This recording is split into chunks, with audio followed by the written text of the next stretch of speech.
Dear student, आज हम आपको कराएंगे व्रत। ठीक है, तो सबसे पहली बात आती है व्रत होता क्या है, व्रत कहते किसे हैं। ठीक है, तो देखते हैं किसी एक निश्चित बिंदु से समान दूरी पर स्थित बिंदुओं का बिंदुपथ क्या कहलाता है, व्रत कहलाता है। जैसे सपोज ये कोई बिंदु है, ठीक है, अब इससे समान दूरी पर बहुत सारे बिंदु स्थित हैं, ऐसे छोटे छोटे, ऐसे जो आप देख रहे हो, ऐसे।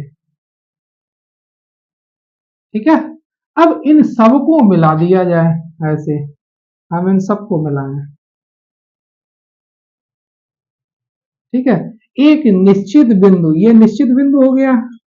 ठीक है, इससे समान दूरी पर क्या कह रहा है, किसी एक निश्चित बिंदु से समान दूरी पर स्थित बिंदुओं का बिंदुपथ। ये बिंदु थे डॉटेड में आपको दिख रहे हैं, ये जो हमने सब के सब मिला दिए। तो इस स्थिति में जो हमें आकृति मिलेगी वो क्या कहलाएगी, व्रत कहलाएगी। ठीक है, अच्छा, व्रत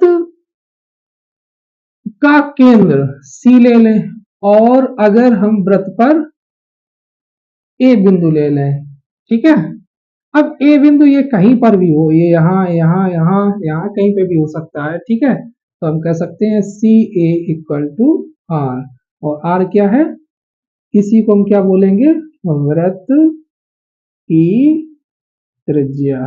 क्या बोलेंगे, व्रत की त्रिज्या। ठीक है, अच्छा, अब बात आती है व्रत का व्यास। व्यास क्या होता है, तो व्यास बराबर होता है 2 गुणा त्रिज्या।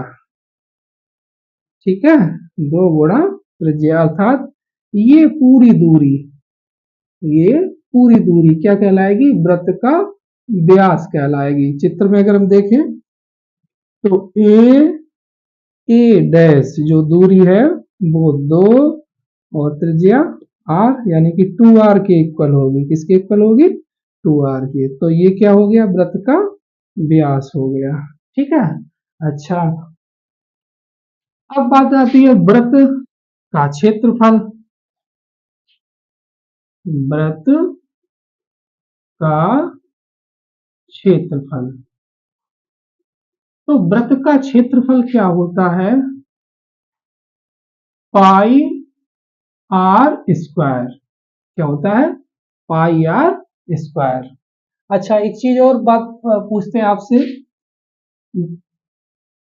व्रत की परिधि, व्रत की परिधि, तो व्रत की परिधि क्या होती है, ये। ठीक है, और ये कितनी होती है, 2 पाई आर, या हम कहें, इसी को क्या कह सकते हैं, व्रत की परिधि या परिमाप। ठीक है, व्रत की परिधि या परिमाप।